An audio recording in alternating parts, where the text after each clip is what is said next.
d'avoir présenté de façon aussi précise et sympathique. Donc nous, avec Myriam, on est effectivement journaliste. Notre spécialité, c'est ce qu'on appelle la société, donc c'est les sujets de société.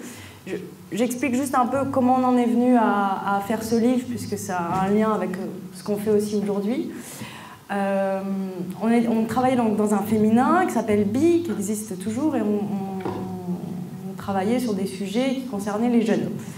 Nous, à cette époque-là encore, on en faisait partie de ces mêmes jeunes, et on trouvait en fait que les vieux passaient leur temps à dire des choses sur les jeunes qui en général n'étaient pas très sympathiques.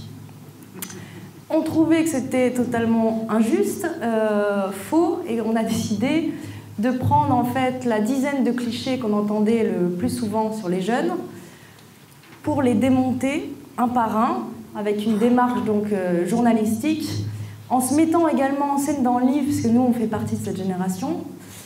Et donc les clichés les plus courants, c'est on est inculte, on est insolent, on est instable au boulot, on est individualiste. Qu'est-ce qu'on est encore? On boit, on se drogue, on regarde du porno et voilà, on ne prend rien, enfin, et on brûle des voitures au passage. Voilà, donc on a démonté toutes ces idées reçues. Bon là, on va parler plus particulièrement du travail, parce que justement, c'est à partir du moment où cette génération... Donc, en gros, je vais reprendre quand même peut-être depuis le début, la génération Y. C'est un terme qui a été inventé par des sociologues américains, comme on peut appeler la génération de nos parents, les baby boomers, en fait, c'est juste une appellation. Mais ça désigne les jeunes qui sont nés, en gros, parce qu'encore une fois, c'est pas une science exacte, dans les années 80, donc ils ont grandi dans les années 80 et les années 90. Et nous, pour le coup, on est vraiment entre... Nous, on est nés sans Internet. En revanche, on a quand même grandi avec Internet. Donc voilà, c'est une de nos caractéristiques premières. Et donc, on a commencé à s'intéresser particulièrement à cette génération quand elle est arrivée dans le monde du travail. Puisque là, ça a été un peu le choc des cultures. Les managers plus âgés avaient du mal à cerner ces jeunes qui arrivaient, à les motiver pour qu'ils travaillent, et sont heurtés à notamment leur insolence. Donc c'est par ça qu'on va commencer. C'était un des reproches qu'on entendait le plus souvent. Et moi, quand je suis arrivée dans mon premier CDI, on m'a dit tu viens du monde des bisounours. Et j'ai répondu oui, et j'ai l'intention bien d'y rester. Que ça taille ou pas, et c'était à mon manager que je parlais, donc ça s'est pas très bien passé. Parce qu'effectivement, quand on arrive dans le milieu du travail, nous on est une génération, on a commencé par les stages, donc à gogo, on s'est fait clairement exploiter, et en général on n'avait pas de prénom, on s'appelait le stagiaire. Donc déjà comment dire, voilà, ça fait le lien au travail est quand même très particulier, clairement. On a terminé nos études, et après on a galéré, on nous a dit fais des études, puisque c'est comme ça que tu vas t'en sortir. Mais ça ne te servira peut-être à rien. Voilà comment ça démarre quand même, hein, la vie professionnelle. Donc quand on arrive dans le milieu du travail, nos attentes sont relativement fortes, en effet. Et c'est un des reproches qu'on entend souvent, c'est qu'on est extrêmement exigeant. Effectivement, on est relativement exigeant dans le travail, et ce qu'on attend du travail, et c'est là où parfois il peut y avoir une incompréhension avec les générations du dessus, c'est qu'on veut s'épanouir au travail et prendre du plaisir. Peut-être qu'avant, on cherchait à faire carrière, gagner de l'argent, etc. Aujourd'hui, gagner de l'argent, c'est quand même un petit peu compliqué. Bâtir une carrière quand on enchaîne les CDD de 3 mois, c'est aussi un peu compliqué. Donc du coup, quand on est en poste pour 3 mois dans telle ou telle entreprise, ce qu'on veut avant tout, c'est prendre du plaisir dans le travail, voilà, à ce qu'on fait. Ce qui nous semble, nous, être une attente totalement normale. Donc, en plus, on peut se permettre d'être très exigeant, puisque si jamais, à la limite, ça ne convient pas, je vais être un peu dans la caricature, c'est aussi pour que vous ne soyez pas d'accord avec ce que je vais dire, et qu'il y ait des réactions. Mais on l'écrit dans le livre, c'est peut-être choquant, mais parfois on préfère être au chômage plutôt que de se lever et d'aller à reculons au boulot. Alors, dans un contexte social, économique dans lequel on est, c'est compliqué de dire ça parce qu'il y a plein de gens qui sont au chômage et qui n'ont pas envie d'être au chômage. En revanche, nous, il nous est arrivé dans notre enquête journalistique de rencontrer des gens qui ont claqué la porte et qui se sont retrouvés au chômage parce que tout simplement leurs conditions de travail ne leur convenaient pas. Donc ça, c'est des choses qu'on est capable de faire et la précarité nous terrorise beaucoup moins qu'elle ne terrorise nos parents. Puisque nous, la précarité et le chômage, en l'occurrence, on sait qu'on passera par là à un moment donné. C'est aujourd'hui, on n'imagine plus dans notre génération ne pas passer par Pôle emploi, vraiment. On sait que ça terrorise beaucoup les parents de cette génération, parce que pour certains, certains ne sont pas passés par là. Nous, on sait que ce sera une étape dans notre vie professionnelle, donc très bien, Pôle emploi, c'est pas ce qui nous fait le plus peur. Il y a aussi une de nos caractéristiques, c'est qu'il y a une grande défiance vis-à-vis de l'entreprise, parce que comme je vous l'expliquais tout à l'heure, on arrive dans l'entreprise par la petite porte, souvent, et on en sort aussi par la petite assez régulièrement. Donc du coup, la loyauté vis-à-vis de l'entreprise que pouvaient avoir peut-être les générations du dessus, où à l'époque, il n'était pas rare de rester 30 ans dans la même boîte, aujourd'hui, ce genre de carrière linéaire n'existe pratiquement plus. Donc la loyauté, je vais donner à l'entreprise, l'entreprise me donnera. Aujourd'hui, on veut du donnant-donnant, donc effectivement, on veut bien donner si l'entreprise nous donne. Mais l'entreprise ne nous donne pas trop. C'est-à-dire que pour un CD de 3 mois, c'est quand même pas exceptionnel comme vision de carrière. Donc, du coup, on est méfiant, on est défiant et on n'a aucun mal à claquer la porte sans prévenir, en les laissant dans la merde, en gros, parce qu'on sait qu'ils sont capables de faire la même chose.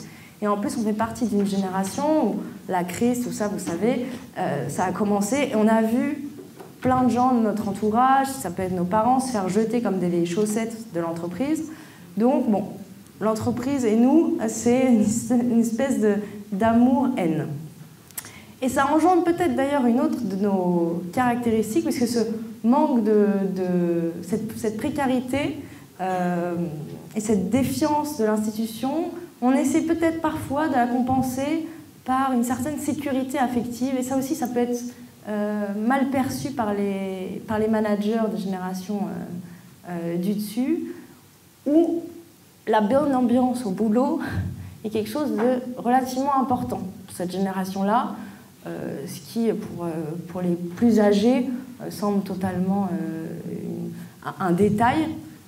Nous, on préfère un chef sympa et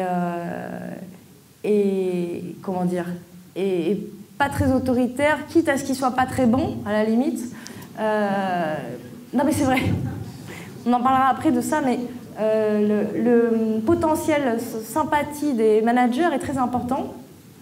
Et c'est peut-être lié aussi au fait qu'aujourd'hui, la frontière entre vie pro et vie privée, elle est très très fine, de plus en plus, avec toutes les nouvelles technologies. Nous, on rentre chez nous avec nos smartphones, donc on bosse, en fait, on bosse tout le temps. Enfin, on est susceptible de bosser tout le temps. Après, il y a des gens qui décident de ne pas de couper dès qu'ils passent. Avant, c'était quand même, on rentre dans l'entreprise, voilà, on passe les avis de l'entreprise, et on en sort et c'est terminé. Aujourd'hui, c'est pas terminé parce qu'il y a nos mails qui nous suivent. Alors nous, c'est un milieu très particulier. On est journalistes, mais nous, il n'était pas rare qu'on reçoive des textos des chefs tard le soir. Et bon, bah, on est un peu obligé d'y répondre. Donc voilà. Et ça se passe dans beaucoup d'entreprises comme ça. Et finalement, bon, certes, on est au boulot, on regarde un peu Facebook, mais on est aussi chez soi et on répond à ses mails professionnels. Donc la frontière est beaucoup plus floue qu'avant.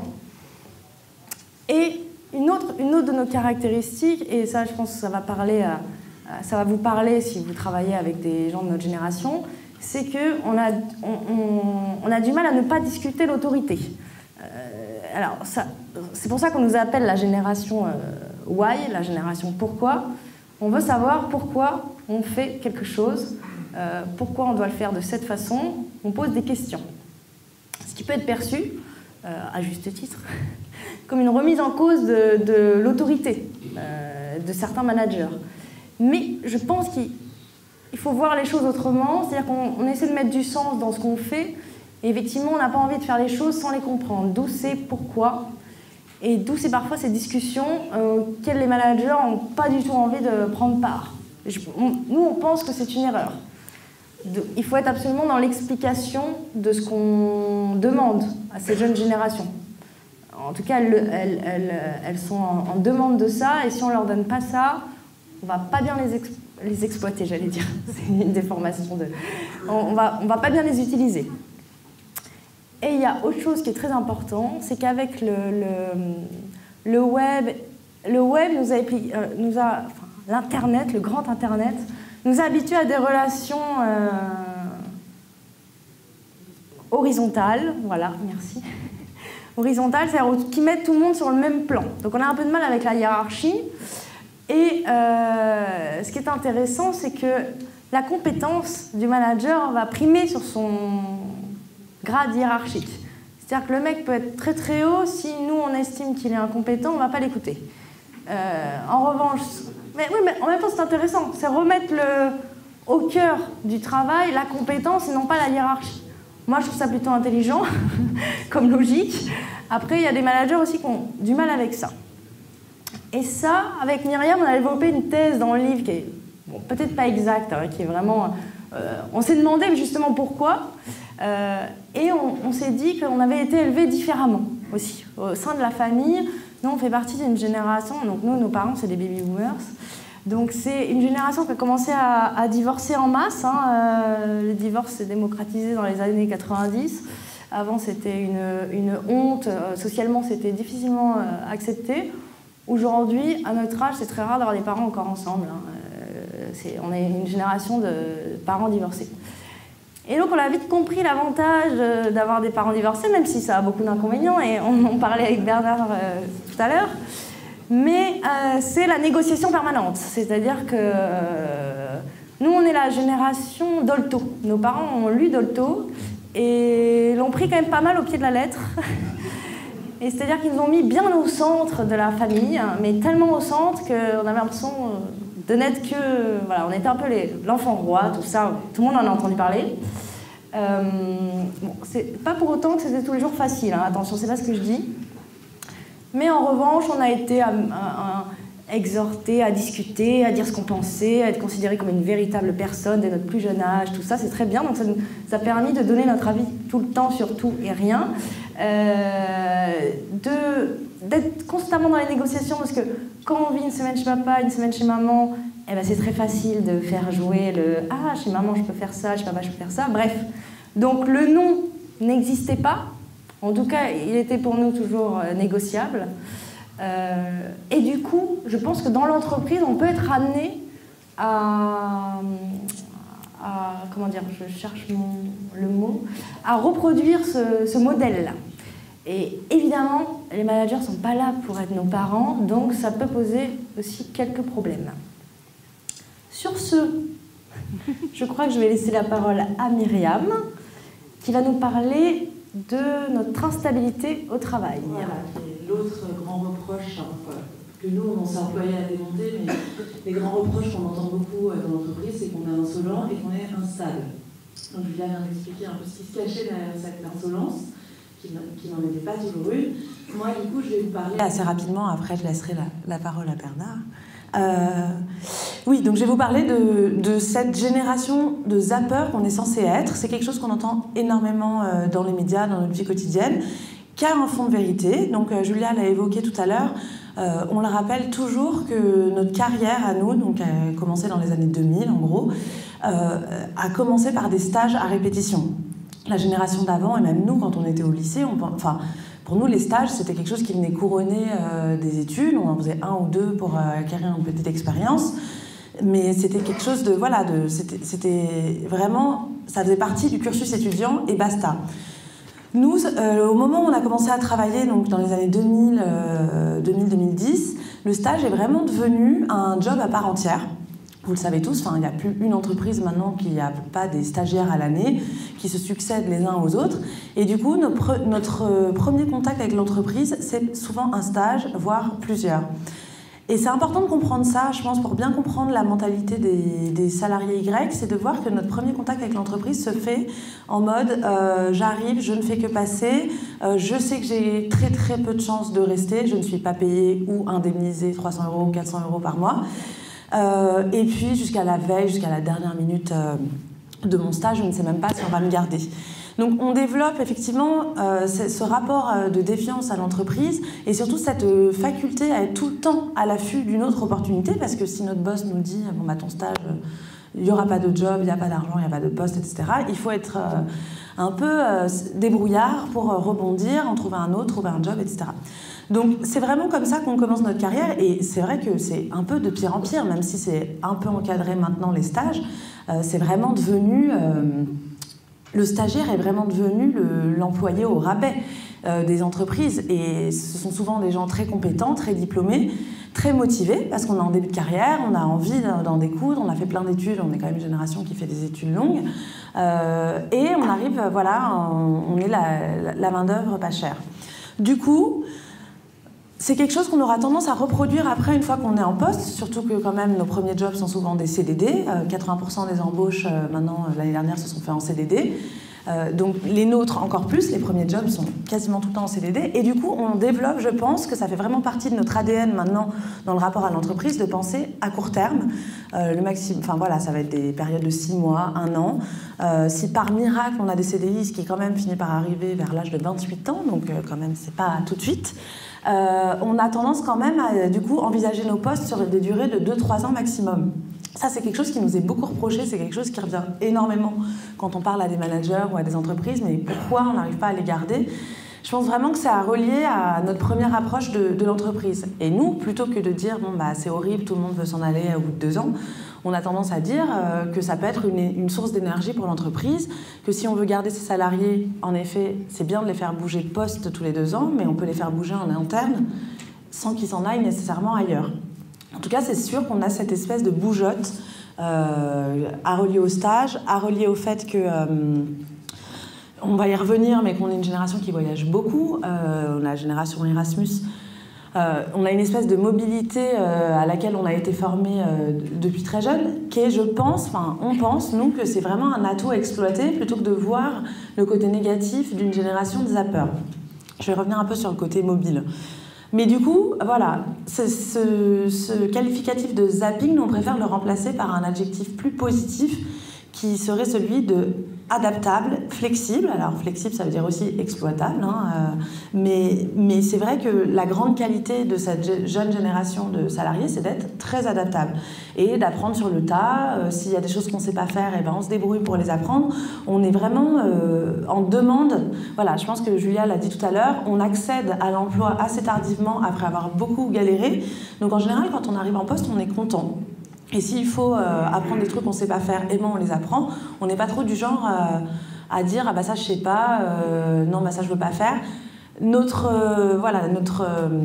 aisance avec les nouvelles technologies, qui n'est pas tout à fait un mythe, hein, on n'est pas tous des informaticiens de génie, contrairement à ce qu'on pourrait laisser croire, mais Internet et les nouvelles technologies font vraiment partie de notre quotidien. Donc ça, c'est vraiment des choses, tout ce qui est nouvelles technologies, en général, même si on ne sait pas se servir exactement de cet ordinateur, bah, c'est pas grave, on va apprendre vite. Donc c'est des petites compétences qui, dans l'entreprise, peuvent être utiles. Donc voilà, cette flexibilité, cette adaptabilité, je pense que c'est vraiment une des caractéristiques et une des qualités de la génération Y. Et donc il y a aussi cette mobilité, je vous le disais, liée à notre capacité à voyager, qui peut être aussi un atout pour l'entreprise. C'est rare qu'un jeune salarié rechigne à partir en poste à l'autre bout de la France ou à l'autre bout du monde. Au contraire, comme en plus dans nos vies privées, on a tendance à se stabiliser un peu plus tard que les générations précédentes, c'est pas un problème. Donc ça aussi, c'est un atout dont on pense qu'il faut se servir, surtout à une heure où la compétition internationale est très rude. Voilà, la génération Y est quand même mobile. Et surtout, cette flexibilité nous encourage. Alors souvent, c'est pas un choix à la base, c'est une précarité qui est subie, mais cette précarité nous force à inventer, on va dire, à renouveler les modes de travail. Et donc, en général, les jeunes salariés, ça on l'a vraiment vu à travers notre enquête, les gens qu'on a interviewés, sont assez demandeurs de pouvoir travailler de temps en temps de chez eux, donc ce qu'on appelle le télétravail. n'ont pas finalement de problème. En général, les premiers CDD sont subis, mais au bout d'un moment, on s'adapte et on prend goût à ce mode de vie, de parfois avoir des périodes de latence entre deux jobs, ou alors de se mettre à travailler en freelance pour un certain nombre de professions, et donc de pouvoir un peu choisir ses conditions de travail, donc soit de chez soi, soit on parle un peu des espaces de coworking pour toutes ces professions freelance, où plusieurs solitaires se mettent ensemble et donc inventent leur espace de travail. Et ça, c'est aussi des choses... souvent, les managers un peu à l'ancienne le voient comme une remise en question de l'entreprise traditionnelle, ce que c'est d'ailleurs probablement, mais c'est sûrement intéressant d'exploiter ces remises en cause. On est une génération qui a aussi vachement de mal avec la réunionite si française. On passe quand même des heures et des heures en réunion, et souvent on a l'impression qu'on perd beaucoup de temps à discuter, alors que chez soi, on est plus efficace. Quand il faut finir un dossier, on le finit, et quand on travaille de chez soi, c'est pas forcément pour regarder la télé toute la journée, c'est même rarement le cas. Ce qu'on disait sur la frontière vie privée, vie professionnelle, finalement, quand on travaille chez soi, on est en permanence connecté à notre employeur avec les nouvelles technologies. Donc ça, on pense vraiment que ces remises en cause de l'entreprise traditionnelle sont des pistes intéressantes et de façon un peu inéluctable. Clairement, le modèle traditionnel de l'entreprise est en crise, enfin, c'est pas un scoop. Et pour redevenir compétitif et moderne, etc., ces pistes-là sont intéressantes, d'après nous, à exploiter. D'ailleurs, c'est une des autres caractéristiques de la génération Y qui donc dynamite un peu les codes de la carrière traditionnelle, c'est qu'on est une génération d'entrepreneurs. L'année dernière, un quart des créations d'entreprises était le fait de personnes de moins de 30 ans, ce qui est quand même beaucoup. Un quart des entrepreneurs ont moins de 30 ans. Ça aussi, je pense que c'était pas forcément un plan de carrière qu'on avait quand on était gamin ou ado, mais quand on arrive après beaucoup d'études, qu'on trouve pas de job, qu'on enchaîne des CDD, des emplois précaires, du chômage, etc., au bout d'un moment, on finit par se dire, quitte à galérer, je vais galérer pour moi. Nous, c'est exactement ce qui nous est arrivé. Avec Julia, on a monté notre magazine à un moment où on se faisait un peu éjecter clairement de Lagardère, de Mastodonte. Il y avait un plan social, et finalement, à force, c'était après le livre, on avait interviewé plein de gens qui l'avaient fait, qui nous disaient moi j'ai monté ma boîte, etc. Et on s'est dit c'est vrai, quitte à se retrouver au chômage, ce qui allait nous arriver, on est d'ailleurs officiellement au chômage, on s'est dit autant profiter de cette période pour monter notre structure et devenir nos propres patrons, essayer d'inventer des choses. Donc ça aussi, c'est une énergie qui est relativement positive et qui est très générationnelle. On rêve finalement beaucoup plus d'un Mark Zuckerberg qui a lancé Facebook que d'un patron du CAC 40, même si c'est encore d'actualité. Je pense que dans les années à venir, vraiment, les patrons de start-up vont être les nouveaux modèles dans l'entreprise. Et avant de terminer, je voulais juste aborder un petit point qu'on a très peu abordé dans notre livre, mais comme on l'a publié il y a 2 ans, forcément ça bouge tous les jours, et puis nous, dans le cadre de notre travail de journaliste, on continue d'écrire et de réfléchir sur le sujet de la génération Y. Ce qui va être intéressant à suivre, c'est quand les salariés Y vont passer manager. Et ce qu'on a beaucoup parlé des salariés Y qui ont du mal à être managés, mais en fait, vu que les premiers Y sont environ nés vers 1980, il y en a un certain nombre qui commencent à avoir 30-35 ans et qui arrivent au poste de manager. Et ça, c'est assez intéressant de voir que du coup, des gens de cette génération-là se retrouvent à manager des gens beaucoup plus vieux qu'eux. Bon, ça, c'est toujours arrivé. Mais c'est vraiment, je pense, une évolution à suivre. C'est pas dit que les générations Y seront des bons managers. On verra. En tout cas, ce qui est certain, c'est qu'ils vont, je pense, dynamiter les codes du management, parce que justement, beaucoup plus dans l'affect, peut-être un peu trop, j'en sais rien, mais en tout cas, c'est sûr que les relations devraient, normalement, être plus horizontales, un peu moins hiérarchiques. En tout cas, c'est vraiment, je trouve, un chantier à suivre dans les années qui viennent et qui commence à émerger. Bon, voilà, tout ce qui est... Je pourrais en parler pendant des heures, mais voilà, c'est intéressant de voir l'intergénérationnel. On aura peut-être des questions là-dessus après, mais nous, ce que je voulais dire en conclusion, c'est qu'on défend la génération Y, on explique en quoi c'est un bénéfice pour l'entreprise, mais on n'est pas du tout dans la guerre des générations. C'est pas parce qu'on dit que les générations Y sont meilleures là-dedans ou là-dedans dans l'entreprise qu'on pense que les aînés ne le sont pas. Et on est vachement militante de l'intergénérationnel, et on pense que les Y peuvent apporter des choses à l'entreprise, mais qui sont complémentaires de ce que les autres générations apportent. Voilà, donc j'espère qu'on aura l'occasion de discuter de cet intergénérationnel, et je laisse la parole maintenant pour la suite. Ouais.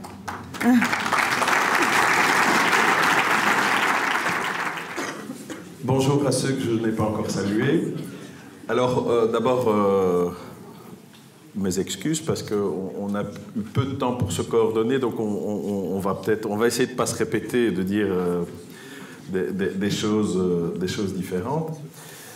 Je vais demander à ceux qui étaient hier dans l'atelier que j'ai animé de ne pas donner la réponse. Hein, mais je vais commencer par vous poser une question. Et pourquoi je vais vous poser une question? Parce que j'adore les séries américaines. Et les séries américaines, pour les vieux comme moi je suis baby boomer, j'ai 53 ans, ont cette caractéristique extraordinaire, c'est que si vous avez raté les épisodes précédents, en quelques secondes, on vous dit tout. Et moi, j'ai été souvent dans des salles comme vous, et donc j'ai pitié des gens qui ont une lourde semaine, qui ont mangé le vendredi midi, et qui doivent écouter le vendredi après-midi. Donc j'aime bien commencer par un petit truc, et tous ceux qui sont un peu tendus, un peu fatigués, après, en tous les cas, concernant ce que moi j'ai à dire, vous pourrez vous endormir jusqu'à ce que Julia et Myriam reprennent la parole. Voilà. Qu'est-ce qui s'est passé en 1492 ?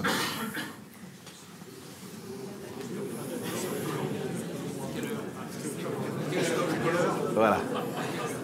Christophe Colomb découvre l'Amérique. Ok, ça c'est dans les livres d'histoire. Qu'est-ce qu'on n'a pas mis dans les livres d'histoire et qui est tout aussi important et qui a lieu la même année? C'est pas dans les livres d'histoire, malheureusement. Il serait temps, peut-être que quand la génération Y donnera les cours d'histoire ou écrira les manuels d'histoire, elle mettra ce deuxième événement historique qu'on a complètement passé sous silence. Les Indiens découvrent Christophe Colomb. Oui, c'est ça. C'est exactement ça. Les Indiens découvrent Christophe Colomb. Oui. Nous, les baby-boomers, on est des Christophe Colomb. Ce qui nous intéresse, c'est de découvrir l'Amérique. Ce qui nous intéresse, c'est d'avoir des plans, c'est d'avoir des stratégies. Et ce qui nous intéresse beaucoup, c'est ce qu'on va faire aux autres. Et donc, on vit comme Christophe Colomb dans l'idée qu'il y a des terres inconnues qui n'appartiennent à personne. Ça s'appelle parfois des stagiaires, comme Myriam et Julia l'ont dit.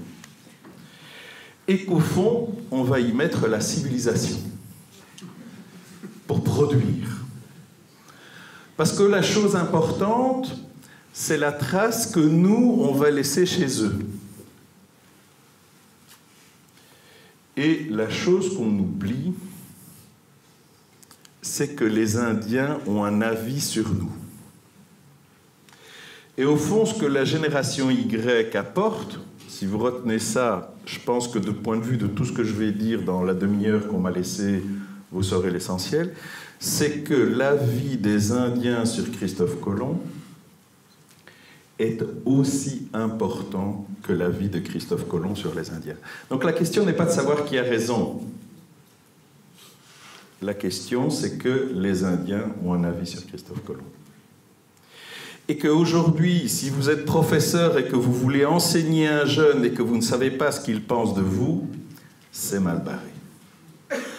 Aujourd'hui, si vous avez un stagiaire et vous ne savez pas ce qu'il pense de l'entreprise, c'est mal barré. Ça, c'est le premier élément. Il y en a un deuxième à retenir, c'est qu'aujourd'hui, les Indiens ont Google. Et que donc, avant même que Christophe Colomb ne débarque, ils savent déjà que Christophe Colomb couche avec Julie Gaillet. Oui? Donc, avant même que vous ouvriez la bouche, ils savent qui vous êtes. Oui? Et donc, votre problème avec les jeunes, c'est au fond un problème extrêmement simple, et c'est le problème qu'on a souvent dans la société, c'est d'arriver à ce qu'ils vous disent ce qu'ils pensent de vous. Parce que le drame, c'est pas qu'ils pensent que vous êtes des sales capitalistes. Ça, c'est pas grave. Le drame, c'est qu'ils pensent que vous êtes des sales capitalistes et qu'ils ne vous le disent pas et qu'ils vous accueillent comme un sauveur. Et vous leur dites, tu vas faire carrière et tout ça, et ils vous disent rien, oui. Ben, après, allez voir sur Facebook, allez voir sur Internet ce qu'ils disent de vous. Voyez? Et quand après 6 mois, ils s'en vont, on dit, ils sont irrationnels. Non, c'est vous qui êtes stupides. Vous ne connaissez pas la vraie histoire. Vous voyez? Donc ça, c'est pour l'essentiel. Alors, comment est-ce qu'on peut faire dans ce monde-là? Ben, d'abord, il y a une première chose qui peut être intéressante, c'est oublier vos rêves. Quels sont les rêves de Christophe Colomb quand il parle des jeunes? Alors, son premier rêve, c'est de dire, bon, au fond, il n'y a rien de nouveau. Les vieux ont toujours dit du mal des jeunes. Rappelez-vous cette poterie égyptienne, 2000 ans avant Jésus-Christ, la fin du monde est proche. Pourquoi la fin du monde est proche? Les jeunes n'écoutent plus les vieux. Donc on pourrait se dire, c'est la même chose que d'habitude. Autre chose qu'on pourrait se dire, c'est facile. Je vais sur Internet, si j'ai un chat, j'ai la description des chats, c'est tous les mêmes. Si j'ai un jeune, j'ai la description des jeunes, c'est tous les mêmes. Oui? Non, justement, ce qu'ils ont inventé, c'est qu'ils étaient chacun différents. Donc l'idée même de génération Y, c'est un peu gênant, parce que ça voudrait dire qu'ils sont tous les mêmes, alors que leur sujet, c'est justement d'être tous différents. Donc oubliez, la crise va les calmer. Elles vous l'ont très bien dit, ça ne va pas les calmer. Au contraire, ça va les rendre encore plus mobiles, ça va leur donner encore plus de raisons de ne pas venir vous manger dans la main si vous ne les intéressez pas. Donc leur avis compte. On va faire sans eux, c'est la solution australienne. Il y a un sondage très célèbre dans les années 2000 en Australie, ils ont dit au fond, c'est vraiment trop compliqué les jeunes. On va engager que des gens de plus de 35 ans. Mais regardez certains secteurs économiques, ils pratiquent la solution australienne. Ce n'est pas forcément les plus dynamiques. Le pire de tout, la pire boussole que vous pouvez utiliser, moi aussi j'étais jeune. Votre jeunesse n'a rien à voir avec la leur. Vous voyez? Et donc, du coup, leur jeunesse n'a rien à voir avec la vôtre, parce qu'ils sont un mystère pour nous, mais vous êtes un mystère pour eux, hein, c'est dans les deux sens. Hein. Ils doivent s'adapter à nous. Ah ben oui, sûrement. Alors, j'aime beaucoup celle-ci. La marmotte non, le coyote oui. Ça veut dire quoi? Ça veut dire qu'un jeune qui trouve que son professeur n'est pas intéressant, il n'est pas légitime, il n'est pas compétent, mais qu'est-ce qu'il fait? Il se met au fond de la classe et il dort. C'est la marmotte. Et alors on entend tous les baby-boomers qui disent « Oui, mais ça, c'est quand même inadmissible. » Qu'ils jugent eux-mêmes si suivre une règle est légitime ou pas. Ça, c'est inadmissible, disent tous les gens qui ont un coyote dans leur voiture. Vous voyez? Alors la marmotte, oui, de l'ordre chez les jeunes, mais nous, nous sommes grands, nous avons des choses importantes à faire, donc on suivra les lois. Hein? Vous voyez? Il y a un petit garçon de 5 ans, il n'était pas sociologue, il avait très bien compris ça. Je fais une enquête sur les règles, et je lui dis au fond, quelle est la chose importante pour tes parents? Qu'est-ce qui est grave pour eux, pour voir les règles? Et alors, ils croient toujours que c'est une interrogation scolaire, les enfants. Donc, il faut beaucoup de temps pour les interroger parce qu'il faut leur montrer que ce n'est pas l'école et qu'il n'y a pas une bonne réponse. Mais là, on est en début d'interview, donc tout content, il me sort une bonne réponse. Il me dit, mes parents, et surtout mon papa, ils trouvent qu'on ne peut pas dire de gros mots. Et alors là, il est content, il se dit, cet adulte qui me pose des questions nuantes va me fiche la paix, je lui ai donné une bonne réponse, il va être content, ça va se passer. Mais voilà qu'il commence à sourire et il commence à avoir un fou rire. Et j'essaye de savoir pourquoi. Impossible, alors on va jouer au ballon, on revient, je lui verse du jus d'orange, et finalement, il me dit pourquoi il a un fou rire. Eh bien, c'était un cas de la marmotte non, le coyote oui. Parce qu'il me dit, mon papa, il trouve que c'est très grave de dire des gros mots, sauf quand il y a un enculé devant nous dans les bouchons. Et Donc ceux qui rêvent d'un monde où les jeunes vont se tenir tranquilles et suivre la règle et où les adultes feront ce qu'ils voudront, je pense qu'il vaut mieux oublier. Autre chose importante, c'est d'oublier qu'entre la génération Y et les baby-boomers, il y a un groupe de gens, c'est les X, et c'est souvent ceux qui sont en charge, qui doivent faire tourner la machine. Et dans les entreprises, c'est plus souvent eux qui ont la vie dure que les Y. Rêve suprême. La génération Y, ils sont tous bizarres, mais pas les miens. Les miens, madame. Ils sont comme il faut. Hein? Voilà. Et puis, le dernier, j'avais mis... Oui, pas de gros mots, sauf quand il y a un acculé devant nous dans les bouchons. Voilà. Alors, quelques flashs pour introduire, pour faire court. Hein, voilà. Première chose, il y a une chose qui n'a pas changé. Hein, c'est l'enfant qui dit « Mon professeur m'a donné un F parce qu'il m'a accusé d'avoir plagié Internet. » Et le père lui répond « C'est vraiment un scandale. Il doit être chassé de l'enseignement. Il y a 30 ans, j'ai recopié le National Geographic et j'ai eu un A. » Vous voyez ? Ça n'a pas changé. Voilà. Qu'est-ce qui a changé, par exemple? C'est ces deux jeunes qui se baladent et il y en a un des deux qui dit à l'autre « Cette application me montre ce qui est exactement devant moi. » Oui, fantastique. J'ai besoin d'une application. Mais ça, c'est exactement ce que je vous disais tout à l'heure, c'est exactement les Indiens ont Internet. C'est-à-dire que l'officieux est plus important que l'officiel. Ce que j'ai appris par Internet sur la personne qui est devant moi est plus important et en tous les cas plus crédible que ce qu'on me dit officiellement. Par Facebook, pratique qui se développe, j'ai contacté quelqu'un qui travaille dans l'entreprise. Pas de chance, je suis tombé sur le comptable en burn-out, qui m'a dit « Écoute, je suis victime de harcèlement moral. Mes collègues femmes me disent qu'il y a harcèlement sexuel. » Et moi, j'arrive à l'entretien, je rencontre un type qui a l'air charmant, donc c'est très suspect, vous voyez, qui me dit « Asseyez-vous, mettez-vous à l'aise. » Et moi, ça me glace parce que je me dis « Ouh là là là là là là. » Et l'officieux compte plus que l'officiel. Rappelez-vous la dernière conférence de presse de votre président et demandez-vous la place qui a été laissée à l'officiel et la place qui a été à l'officiel. Alors, si on est tous uniques, vous voyez, eh bien, on a un problème majeur, c'est qu'on doit publier. Hein? Vous voyez, l'écran dit Big Brother a gagné. Pour les baby-boomers qui sont en bas, c'est la catastrophe. On filme ma vie privée. Pour le Y, la catastrophe, ce serait que personne ne regarde la vidéo où il est tout nu sur Internet. Oui. Pour les uns, la catastrophe, ce serait que tout le monde le voit. Pour les autres, la catastrophe, ce serait que personne ne les voit.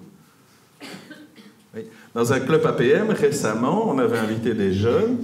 Et ce qui était frappant, c'est que c'était des salariés et des patrons qui étaient là. Et il y avait une très bonne relation. Et ces jeunes, tout gentils, tout polis, bien sages, travaillant comme il faut, ont quand même dit à leur patron, devant d'autres patrons, on a le sentiment d'être un peu transparent. On a le sentiment que tout ce qu'on peut apporter, tout ce qu'on peut proposer, au fond, ça n'intéresse personne.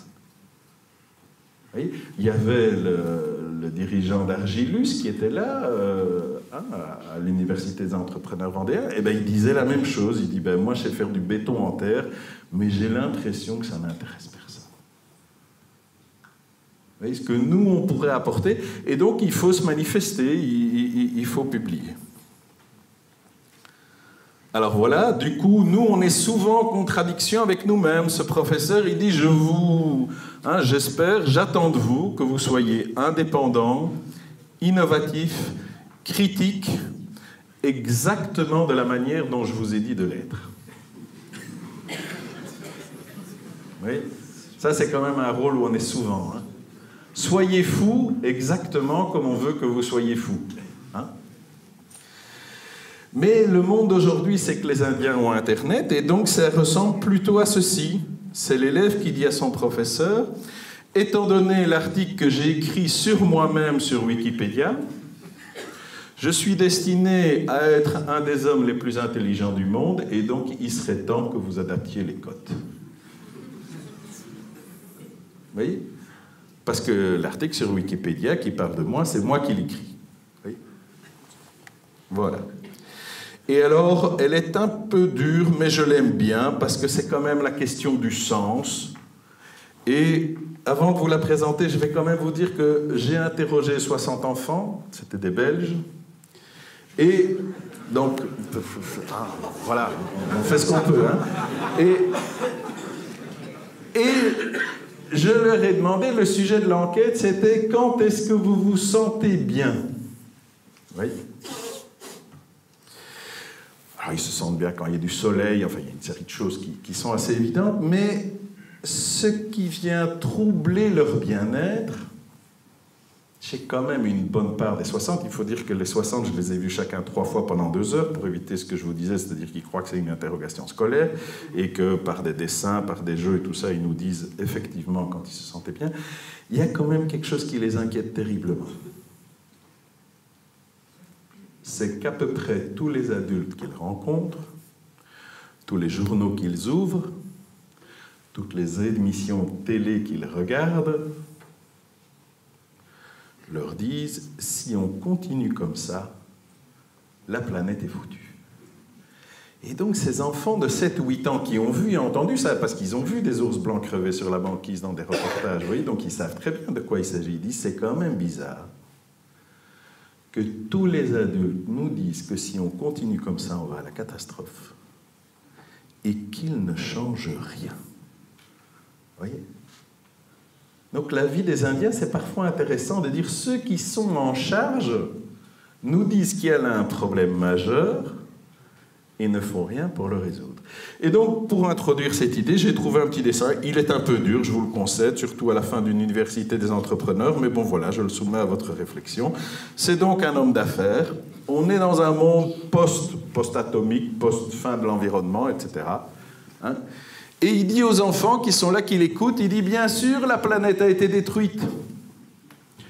Mais pendant un moment merveilleux, nous avons créé de la valeur pour l'actionnaire. »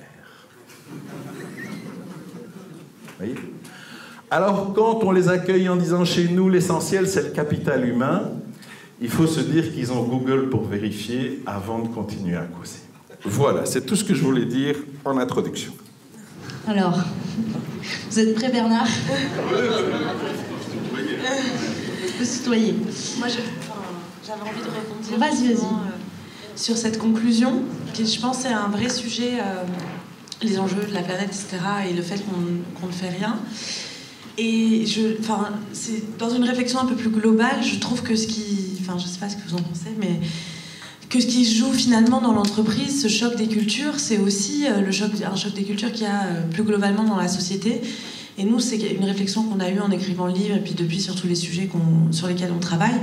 Est-ce qu'on n'est pas vraiment, enfin moi c'est ce que je pense, à la fin d'un cycle? Et nous, ça nous paraît évident, et c'est pour ça aussi peut-être on est moins angoissé par cette crise, puisqu'on a toujours connu ça. On n'a pas connu ce fameux âge d'or, etc. Et je trouve que vraiment la responsabilité de notre génération et des suivantes, c'est d'inventer ces nouveaux modèles. Donc c'est valable pour l'entreprise, mais c'est valable pour le reste. Et c'est vrai qu'il y a un certain optimisme. En tout cas, nous, les interlocuteurs qu'on a interviewés, c'est des gens qui font des choses, qui créent des choses, qui font bouger les choses. Mais parfois, on se sent en effet un peu seul. Et pourtant, on sait que la responsabilité, finalement, ça va être chez nous, puisque ces fameux baby-boomers qui ont créé beaucoup de valeur pour l'actionnaire, ils vont partir avec une super retraite. Et ça va être cool pour eux, pendant que nous, on va travailler, qu'on n'aura pas de retraite. Et qu'il faudra vraiment sérieusement penser à la suite et au monde qu'on va laisser. Donc c'est vrai qu'il y a toute cette ambiguïté-là, et je ne sais pas très bien... on a conscience qu'il faut vraiment faire quelque chose. Je ne sais pas si notre génération va vraiment prendre les choses en main. Mais en tout cas, c'est un nœud énorme pour comprendre l'époque, je trouve. Je ne sais pas si...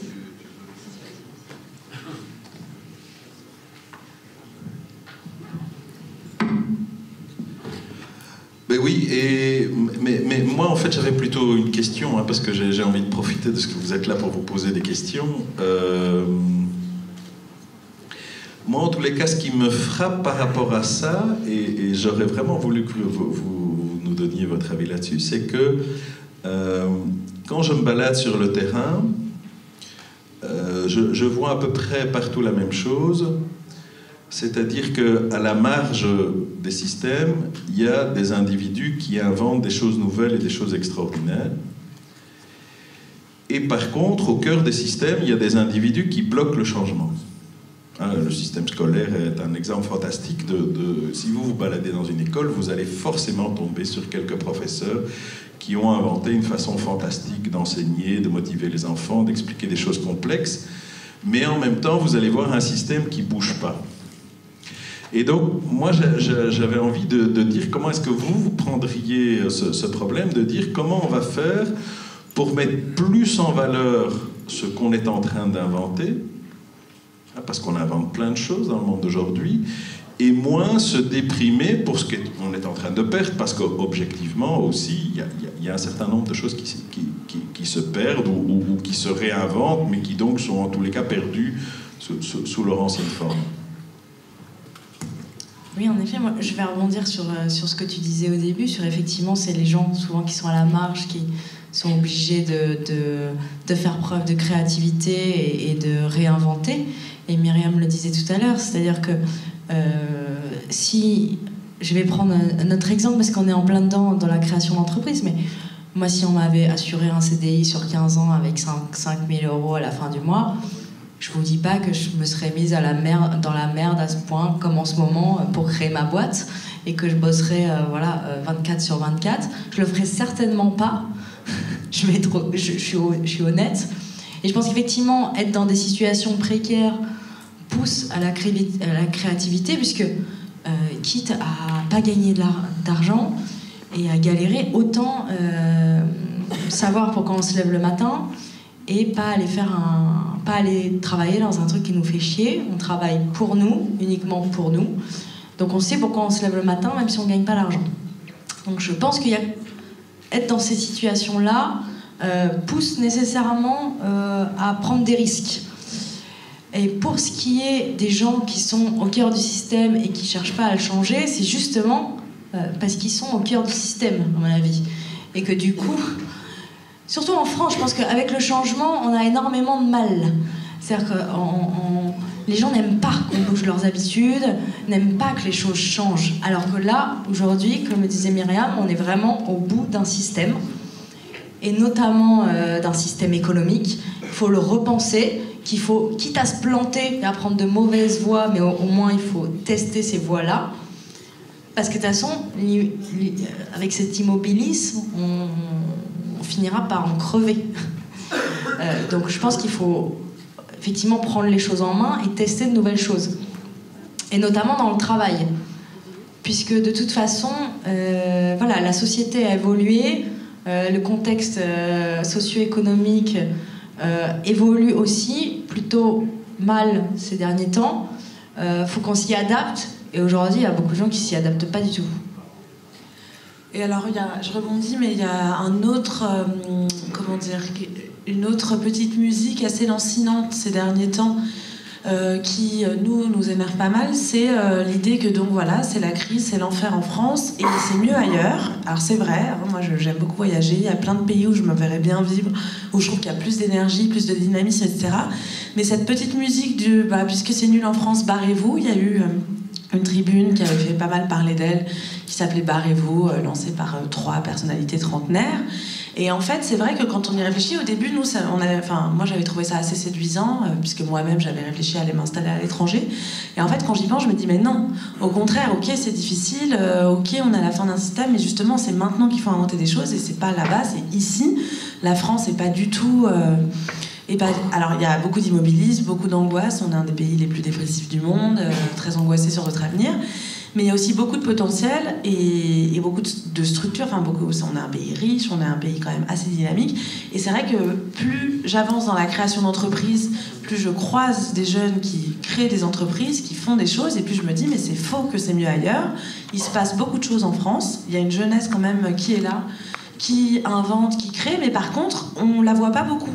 Et ça, c'est aussi un des vrais problèmes. Enfin, nous, c'était un des une des clés de notre démarche pour le livre, c'était aussi que les jeunes reprennent la parole, parlent des jeunes, soient visibles, qu'on nous offre une tribune, qu'on nous dise oui, venez nous parler, venez nous expliquer.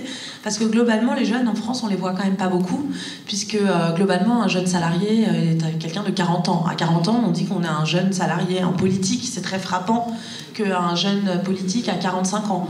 Et c'est vrai que on a vraiment le désagréable sentiment, mais pour toutes les raisons qu'on a évoquées, de ne pas exister avant 30 ans en France. Avant, on est un bébé, on habite souvent chez ses parents, enfin, alors que ça se discute vraiment. Mais du coup, il y a vraiment, je pense, aussi un effort à faire de la part des autres générations, déjà pour faire confiance aux jeunes et parfois les placer à des postes de responsabilité. C'est pas parce qu'on a 28 ans qu'on est forcément incompétent. Il y a des gens, enfin, la valeur n'attend pas le nombre des années. C'est vrai quand même, il y a des gens très intelligents et très brillants. Donc on aurait besoin, je pense, quand même d'un coup de pouce des générations supérieures pour être accéder peut-être à plus de choses, mais pas massivement, mais de temps en temps, et avoir un peu plus de visibilité. Nous, on est toujours très contents quand on nous invite, comme aujourd'hui. On parle de ce qu'on connaît, et pas forcément à des gens de notre génération qui connaissent ça par cœur. C'est, je trouve, assez positif qu'on ait envie de savoir comment ça se passe dans notre génération. Mais en France, c'est toujours très compliqué. Je pense qu'en Belgique, c'est peut-être un peu différent, je sais pas. Malheureusement, en Belgique francophone, c'est pas tellement différent, en fait. À un moment donné, il y a quelques années, j'avais regardé tous les médias, ce qu'on disait sur les jeunes, et au fond, il y a bien quelques jeunes sages, polis et gentils, dont on parle pas beaucoup, mais enfin, on sait qu'ils existent. Et puis à côté de ça, il n'y a que deux tribus de jeunes, en fait. Il y a les fragiles et il y a les dangereux. En fait, les jeunes où il faut les enfermer parce qu'ils sont dangereux, où il faut les protéger parce qu'ils sont fragiles. Mais c'est vrai que, et c'est assez bizarre d'un point de vue sociologique, normalement on se projette dans sa jeunesse, normalement on considère que la jeunesse c'est l'avenir du groupe. On le fait assez peu. Je n'ai pas été à l'université du MEDEF cette année-ci, mais j'y ai été l'année passée, et ce qui était quand même très frappant, c'est qu'on reconnaissait tout de suite les gens qui venaient de la planète francophone et les gens qui venaient de la planète anglo-saxonne. Alors il y avait des Africains, il y avait des Asiatiques, il y avait des Latino-Américains, des Nord-Américains, il y avait des gens de partout. Et en fait, un des signes qui faisait qu'on reconnaissait que la personne était passée par une université française ou anglo-saxonne, qu'il était passé par une entreprise française ou anglo-saxonne, enfin qu'il appartenait davantage à l'une ou l'autre des univers, c'était la chose suivante, c'est qu'en fait tout le monde parlait de la même chose, hein, génération Y, Internet, structuration, compétition au niveau mondial, etc. Et que chaque fois que c'était quelqu'un de la planète anglo-saxon, il y avait un petit filigrane dans le discours qui était « c'est quand même vachement excitant ». Et chaque fois que c'était quelqu'un de la planète française ou francophone, il y avait un petit filigrane qui disait « c'est quand même vachement terrifiant ». Et je me dis parfois, peut-être que ce manque de place de la jeunesse, ce n'est peut-être que le reflet du manque de confiance en soi des générations précédentes, que peut-être que le meilleur cadeau qu'on peut faire aux jeunes, c'est d'avoir un peu plus confiance en nous-mêmes, et que du coup, peut-être qu'automatiquement, on leur laisserait un peu plus de place. Enfin, je sais pas, ce que... Ça, oui, non, je suis totalement d'accord, je voulais rebondir sur ce que disait Myriam, quand elle dit en France, en dessous de 30 ans, on n'existe pas, en fait. C'est vrai, et nous on l'a vu, parce que déjà avoir moins de 30 ans c'est compliqué, mais alors en plus avoir moins de 30 ans et être une femme c'est encore pire, en fait c'est la double peine. Mais on en discutera après, hein.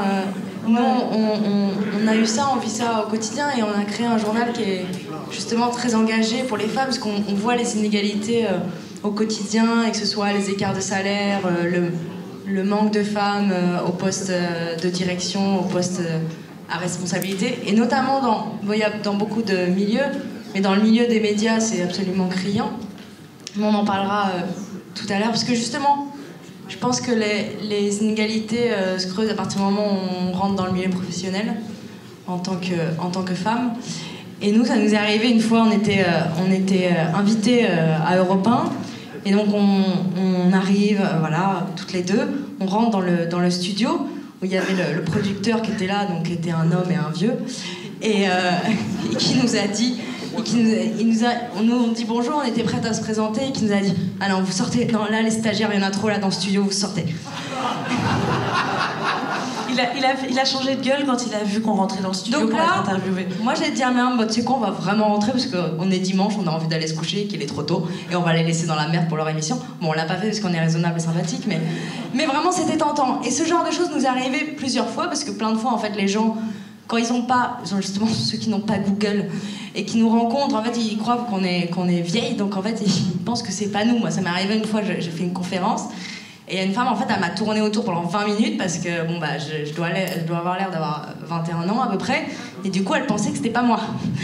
Donc voilà, ce genre de choses nous arrive assez souvent. Et vraiment, il faut revaloriser aujourd'hui la jeunesse, laisser la chance aux jeunes de s'exprimer, de créer, de proposer, de faire des choses. Parce qu'aujourd'hui, si un pays n'a pas confiance en sa jeunesse et ne croit pas en elle, c'est vraiment extrêmement déprimant, puisque dans quelques années, ce sera elle qui sera aux commandes pour la plupart.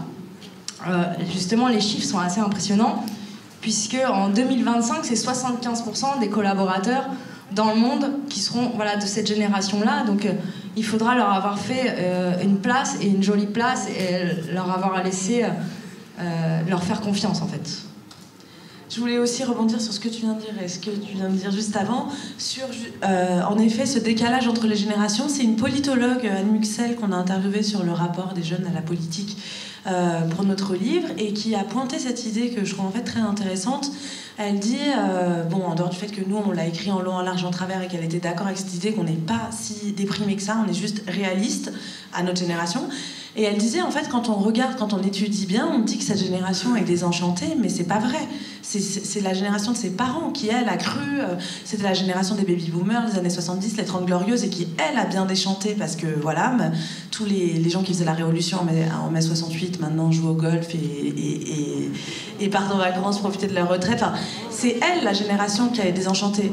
Par contre, ces enfants sont les enfants de personnes désenchantées, et doivent gérer ça. Mais à 30 ans, on n'est pas désenchanté. Au contraire, on a l'énergie de la jeunesse, on va de l'avant.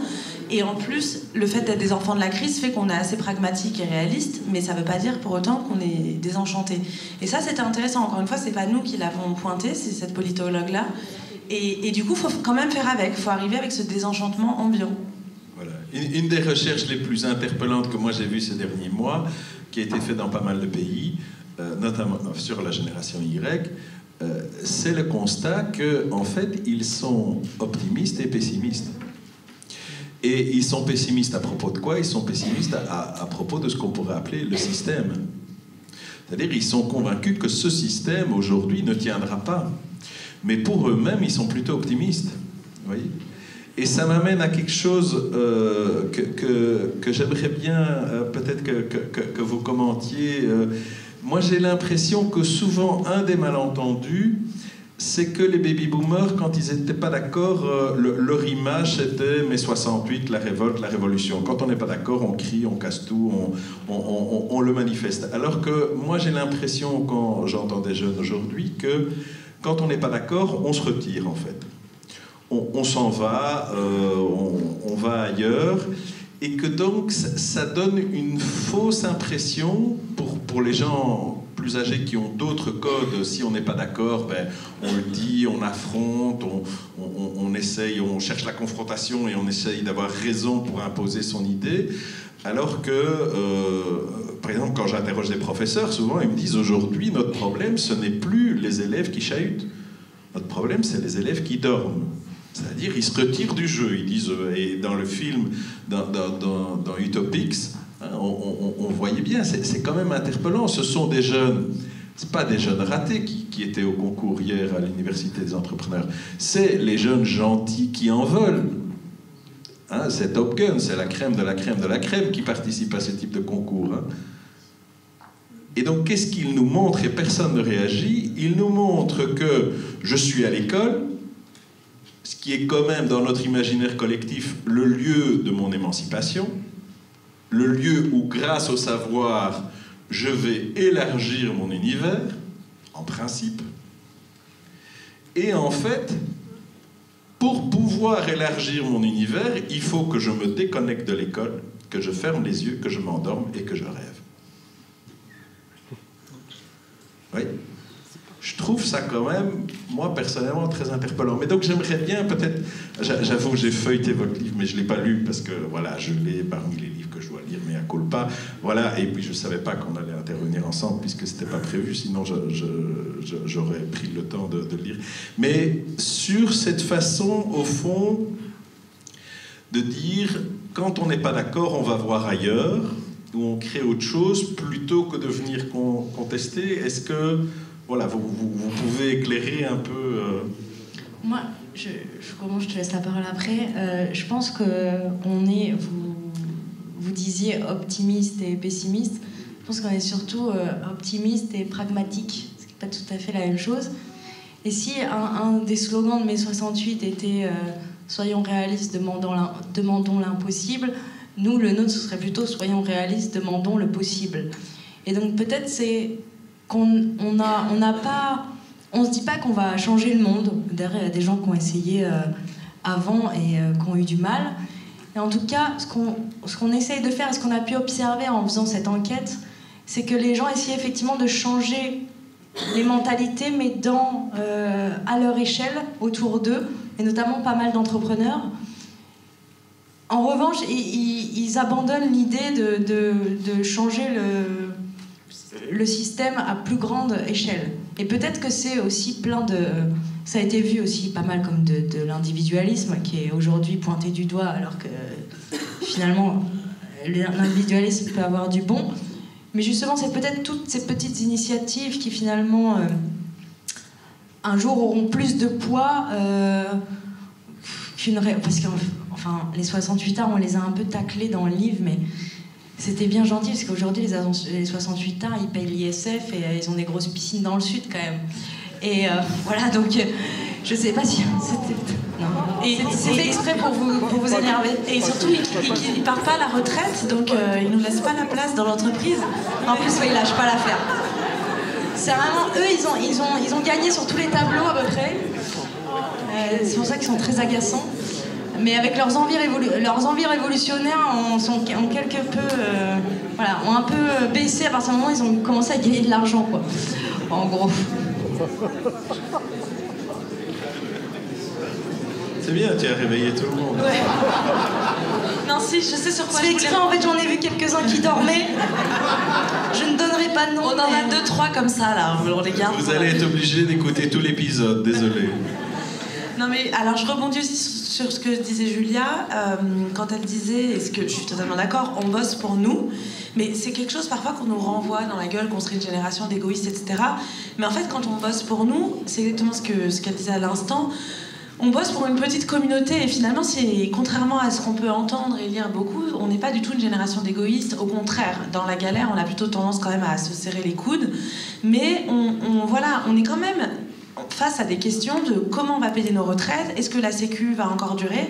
Je pense que vraiment c'est des vraies questions qui se posent à notre pays et qu'objectivement aucun parti politique, là c'est égalité partout, personne n'a le courage de s'attaquer vraiment en profondeur à ces réformes, et nous on se pose quand même la question comment ça va se passer dans 20 ans. C'est quand même très possible qu'on ait plus de Sécu ni de retraite, et du coup on est obligé de penser autrement, d'être dans le système D, mais du coup, voilà, on est assez inventif, on est plutôt du genre à se serrer les coudes, et quand on crée notre entreprise, c'est pas seulement pour nous se payer la piscine dans le sud, parce qu'on est quand même très loin, c'est aussi pour créer de l'emploi, voilà, créer une énergie, proposer, enfin, là je sais que nous dans notre média, on réfléchit à ce que va être dans notre entreprise, on réfléchit à ce que va être l'avenir de notre métier journaliste qui est complètement en crise. Et on le fait pour nous, mais on a l'impression d'apporter aussi notre pierre à l'édifice d'un truc plus général. Et ça, je pense que c'est important pour bien comprendre notre génération, de bien avoir en tête que, contrairement à ce qui est beaucoup dit, c'est une génération qui est assez solidaire. Parce que justement, c'est galère, parce que le tapis rouge se déroule pas. Donc on est vachement dans le système D, le bon plan, que ce soit pour trouver un appart, trouver un job, etc. On se refile des plans. Voilà, c'est vraiment un truc... c'est quoi ton plan? Se refiler des plans, je pense que c'est un peu notre expression reine pour tout. Donc voilà, c'est intéressant aussi de voir que individualisme ne rime pas forcément avec égoïsme, on en parlait tout à l'heure. Oui, ça c'était une des choses qu'on a eu le temps d'échanger. Donc il n'y a pas 2 cases, il y en a 4. C'est-à-dire qu'il n'y a pas est-ce que je suis individualiste ou est-ce que je ne suis pas individualiste. Il y a individualiste, pas individualiste, égoïste, pas égoïste. Vous voyez ? Le plus grand individualiste du XXe siècle, c'est qui d'après vous ? Le Zlatan Ibrahimovic de l'individualisme au XXe siècle, c'est qui?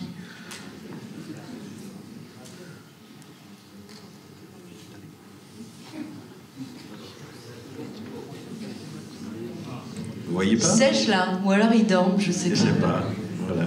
Ils osent pas peut-être. Ça compte pour l'examen, hein? Nous aussi, on vous évalue juste après, en fait. Non, personne n'a une petite idée? Staline. Qu'est-ce que j'ai entendu là? Staline. Staline. Voilà, ben, c'est exactement le contraire. Le plus grand individualiste du XXe siècle, c'est Nelson Mandela. Vous imaginez un homme qui dit « Je respecte pas la loi de mon pays ». Ça, c'est de l'individualisme. C'est de dire « Je respecte pas la loi de mon groupe ». C'est ça l'individualisme.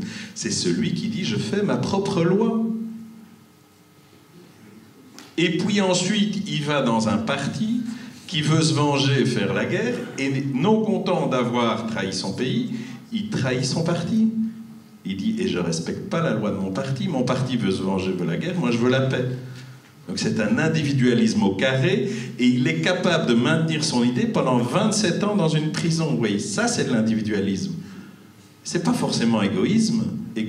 Et à l'inverse, on connaît tous, réfléchissez 2 minutes, on connaît tous des gens qui sont surtout pas des individualistes, qui respectent toutes les traditions religieuses, locales, folkloriques, musicales, culturelles, sociales, sportives, et qui n'ont jamais bougé le petit doigt pour quelqu'un d'autre. Vous voyez ? Donc, individualisme ne rime pas avec égoïsme moral. Ça peut rimer avec, mais pas forcément. Il y a 4 cases. Et ça, c'est quelque chose de très, très important. Et ça m'amène à une autre idée, c'est que je pense que quelle que soit la génération où on est, on va devoir absolument prendre soin des poètes.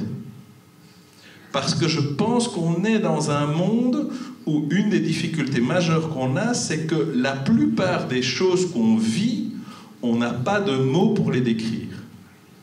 Prenez simplement toutes les relations familiales qui sont aujourd'hui possibles. Moi, je rencontre des enfants qui me disent « Mon véritable frère, c'est celui qui n'est pas mon frère ». C'est-à-dire l'enfant du compagnon ou de la compagne de mon père, avec qui je n'ai aucun lien biologique, donc c'est même pas mon demi-frère. Hein, moi j'ai 2 beaux enfants, mais je peux vous dire que quand j'ai annoncé à mes enfants « Vous allez avoir une demi-sœur », ils m'ont dit « Tu rigoles ou quoi? Nous on veut une sœur en entier. » Vous voyez? Oui, on n'a pas de mots pour toutes ces choses-là. Et si on ne fait pas un effort... Alors, hier soir, j'ai failli réagir, vous voyez, parce que moi, je suis beaucoup sur les méthodes collaboratives et interactives. Hein. Hier soir, quand on a annoncé au moment de passer à table, j'étais choqué, je me suis dit, allez, je suis quand même encore un peu jeune, je suis pas si vieux. J'étais choqué parce que on nous annonce que pendant la journée, on a fait travailler le cerveau, et que maintenant, on va manger et c'est la détente du corps. Oui. Je dis, mais moi, j'ai pas l'impression que j'avais laissé mon corps au vestiaire pendant les ateliers. Et puis ensuite, une des méthodes collaboratives les plus connues s'appelle le Café du Monde, le World Café. Et pourquoi est-ce qu'elle s'appelle comme ça? Parce que les scientifiques américains ont calculé que dans les congrès scientifiques, il y a plus d'échanges d'informations pendant la pause café que pendant les plénières. Donc, quand on va vous annoncer la pause dans 10 minutes, au boulot, c'est à ce moment-là que vous allez bosser, vous voyez? Et donc, je pense qu'on a vraiment besoin de poètes, je pense qu'on a vraiment besoin d'être capable de regarder autrement ce qu'on vit, parce que sinon... Et donc, je ne laisserai pas... Hein, choisissez bien chez qui vous achetez vos lunettes. Avant de vous faire une opinion, choisissez bien avec quel regard vous allez regarder les choses. Et d'ailleurs, le petit succès de notre livre, on s'y attendait pas du tout. Nous, on était jeunes journalistes. Par miracle, on avait trouvé un éditeur qui avait imprimé 2000 exemplaires. Vraiment, voilà. Il se trouve qu'on a été assez médiatisés. Bon, pour plein de raisons, mais je pense aussi parce que c'était la première fois qu'on posait des mots sur une réalité que plein de gens connaissaient, et c'est vraiment quelque chose qui revenait souvent dans les retours qu'on avait sur le livre. C'est vous avez décrit ma vie, vous avez décrit mon quotidien. Des parents disaient je comprends mieux mes enfants. Et voilà, encore une fois, c'est à une petite échelle, hein, mais je pense que on a vraiment senti, et nous on n'avait pas du tout l'impression de faire ça pendant qu'on faisait notre livre, qu'on mettait des mots sur une réalité et que c'est que le début en fait. On a commencé mais tous les jours, en plus nous c'est notre métier d'écrire, mais qu'en effet la difficulté c'est d'arriver à synthétiser un phénomène, à le décrire, à mettre des mots, sachant que ça bouge toujours. Il y a énormément de choses qui sont en chantier à tous les niveaux et qu'on ne sait pas encore nommer, mais c'est hyper intéressant en effet. C'est là que ça se passe, je pense. Vous me laissez le mot de la fin alors, j'ai l'impression. Non, je sais pas. Écoute, mon fils de 11 ans, quand je joue au basket avec lui, de temps en temps, il s'arrête, il garde le ballon, il me regarde et il dit « Mais papa, quand tu vas en France faire tes trucs, là, ils te payent pour que tu parles. » Et je dis « Ben oui, Théo. » Il dit « Moi, je te payerais bien pour que tu te taises. » Donc, si tu prends pas la parole, je vais la prendre, parce que parler, j'adore ça. Si je peux la prendre, nous, vraiment, on voulait faire passer un message très optimiste sur ces jeunes et sur ce qu'on a essayé de faire. Et on l'a dédié, en fait, à nos parents qui, quand même, au passage, les gens s'en rendent pas compte quand ils lisent le livre, ont pris très, très cher, parce qu'il y a certains exemples clairement totalement inspirés, qu'on a eu beau changer les prénoms, tout ça, il y en a qui sont malheureusement reconnus, qui nous en ont un peu voulu. Voilà, mais on l'a dédié à nos parents. Donc il y a pas mal de gens, je crois, dans la salle qui font partie de la génération des baby-boomers, qui certainement ont des enfants de notre âge, à peu de choses près. Donc c'était vraiment pas un... On voulait les tacler gentiment, parce qu'on est un petit peu comme ça et qu'on aime bien les embêter. Mais je crois qu'on a réussi à tisser des liens avec les générations du dessus, et notamment avec la génération de nos parents. On a même beaucoup de références culturelles communes et qu'on partage énormément de choses, et qu'on partage d'ailleurs bien davantage de choses que avec leurs propres parents, et que je trouve que c'est une grande richesse, et que la relation qu'on a avec nos parents, elle est très particulière, et c'était certainement le début d'une nouvelle ère dans l'éducation. Alors ça a fait nous, pour beaucoup d'entre nous, un peu des handicapés. Clairement, parce que moi, quand je dois remplir mes impôts, j'appelle toujours mon père, quand même. Voilà, c'est comme ça. Et qu'on en a rencontré plein, des jeunes comme ça, qui étaient incapables de visiter leur appartement sans être accompagnés de leurs parents, pour qu'eux voient bien où étaient les vis cachés de l'appartement. Nous, on est effectivement des grands enfants, alors on essaye de devenir adultes, et puis de créer peut-être des adultes un peu différents, parce qu'aujourd'hui, les caractéristiques de l'adulte, c'est peut-être pas d'être marié, d'avoir une maison, d'avoir un CDI, d'avoir des enfants. Tout ça, on va sans doute le faire, mais peut-être pas de la même façon. C'est pas pour autant qu'on n'a pas à se considérer comme des adultes. Mais on a plein de qualités. On est prêt à prendre beaucoup, je pense, des générations du dessus. Et je pense que si on s'y prend bien avec nous, on est un peu exploitable à merci. Donc c'est toujours bon à savoir quand on a une entreprise. Voilà, et j'espère que parfois vous serez quand même un peu d'accord avec nous. Après, j'aime bien aussi quand les gens ne sont pas d'accord, et donc j'espère qu'on va pouvoir discuter, que vous n'allez pas tous profiter de la pause café pour vous tirer en douce parce que c'est vendredi soir et que tout le monde a envie de rentrer chez soi. Voilà, donc on sera ravis tout à l'heure de répondre à toutes vos questions, à toutes vos critiques, et d'essayer de s'expliquer plus clairement si jamais on n'a pas été clair tout le temps. Donc voilà, je pense qu'on peut terminer là-dessus la première partie. Ouais. Absolument, merci.